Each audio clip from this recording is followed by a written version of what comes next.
ആദ്യാനുരാഗത്തോളെ തിരമാലയായോളെ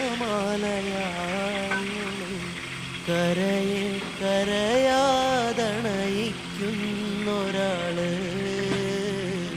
കനവിലെ കാടൊന്നിലെ കാരാഗ്രഹ കൂടൊന്നിലെ കിനാപ്പണിക്കായി മരുന്നോള്